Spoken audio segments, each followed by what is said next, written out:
இனிய புத்தாண்டு நல்வாழ்த்துக்கள். காட்ஸ் பிளெஸிங் என்ற ஊழியத்திற்கு உங்கள் அன்போட வரவேற்கிற இன்றைக்கான தேவ வார்த்தை என்ன நீங்க கேட்டீங்கன்னாக்கா, சங்கீதம் 65 அதிகாரம் 14வது வசனத்துல, வருஷத்தை உம்முடைய நன்மையால் முடிசூட்டுகிறீர், உமது பாதைகள் நெய்யாய் பொழிகிறது என்று வசனம் இருக்குங்க. யார் எப்படியோ எனக்கு தெரியாதுங்க. கர்த்தர் வருஷத்தின் துவக்கத்தை நன்மையால முடிசூட்டுகிறாராமா. நீங்க கடந்த ஆண்டுல எப்பேற்பட்ட பிரச்சனைகளை இருந்தீங்களோ, நீங்க எப்பேற்பட்ட போராட்டத்துல இருந்தீங்களோ, நீங்க கடன் வேலை இல்லாத பிரச்சனைகள் இருந்தீங்களோ எனக்கு தெரியாதுங்க. ஆனா கர்த்தர் இன்னைக்கு உங்ககிட்ட என்ன வார்த்தை சொல்றாருன்னு நீங்க கேட்டீங்கன்னாக்கா, கர்த்தர் இந்த வருஷத்தின் துவக்கத்தை நன்மையால முடிசூட்டுகிறாரா. பிரதர், நான் இருக்கிற சுச்சுவேஷனுக்கோ இல்ல நான் இருக்கிற பிரச்சனைக்கோ நீங்க சொல்ற வார்த்தைக்கோ கொஞ்சம் கூட ஆபிரகாம் இந்த சூழ்நிலைக்கோ கர்த்தருடைய வார்த்தை சொன்னதுக்கோ அங்க கூட சுச்சுவேஷனுக்கோ அதுக்கும் சம்பந்தமே இல்லைங்க.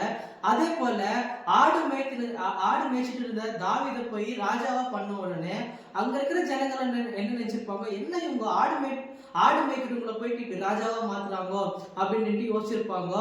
அதே மாதிரி செங்கடல் பிளக்கும்ட்டு யாரும் எதிர்பார்க்கவே மாட்டாங்க. எகிப்தியர் ஜனங்கள் என்ன யோசிச்சிருப்பாங்கன்னு நீங்க கேட்டீங்கன்னாக்கா, இல்ல அவ்வளவுதான் இன்னைக்கு இஸ்ரவேலர்கள் நம்ம கையில அப்படின்னு நினைச்சிருப்பாங்க.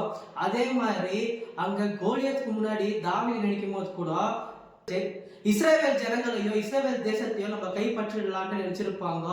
ஆனா மனிதர்கள் என்னதான் நினைச்சாலும் கர்த்தருடைய பார்வைக்கு அது அற்பமா இருக்கும். நிறைய பேர் போன வருஷம் நடந்த பிரச்சனைனால சரி, இல்ல போன வருஷம் நடந்த இழப்புனால சரி கர்த்தரை விட்டு தூரம் போயிட்டு இருப்பீங்க.